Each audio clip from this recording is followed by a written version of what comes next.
అవ్వా క్వాలిఫైయింగ్ మ్యాచ్లనే అద్దరగొట్టిండంటే ఈ తాపసుత బంగారు బిల్ల పక్కా అనుకున్నారు. ఫైనల్ పోగానే ఏదో ఒకటైతే పక్కా పట్టుకొస్తాడని ఫిక్స్ అయినరంతా.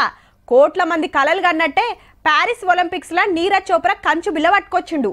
అంతకు మొదలే మను బాకర్ షూటింగ్ లా 2 బిల్లలు కొట్టింది.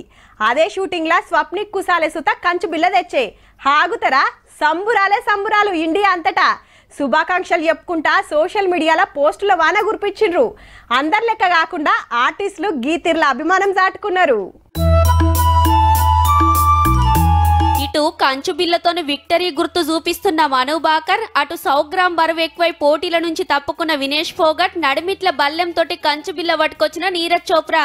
చార్కోల్తో 6 ఫీట్ల బొమ్మలేసి అభిమానం సాటింపేసుకున్నాడు ఉత్తరప్రదేశ్ రాష్ట్రంలో ఉండే గే ఆర్టిస్టు పేరు జోహెబ్ ఖాన్.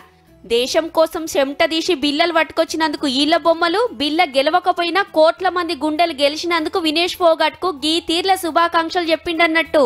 మునుపు టోక్యో ఒలింపిక్స్ ల సూత నీరజ్ చోప్రా బంగారు బిల్ల దేస్తే ఆర్తేసి అభిమానం చూపెట్టుకున్నాడు అన్న.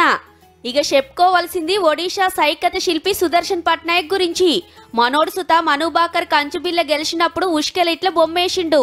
అటెన్క సరబ్జోత్ సింగ్ అన్నతోని కలిసి మల్లోటి గెలిచినాక ఇట్లా 2 బొమ్మలేసిండు. అట్లనే స్వప్నిల్ కుసాలే బిల్ల గెలిచినాక ఈ బొమ్మ.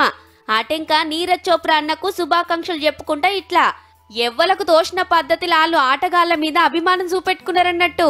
ఆటల్లా ఆళ్ళు అదరగొడితే ఆర్ట్ తోటి ఈళ్ళు అదరగొట్టిర్రు పో.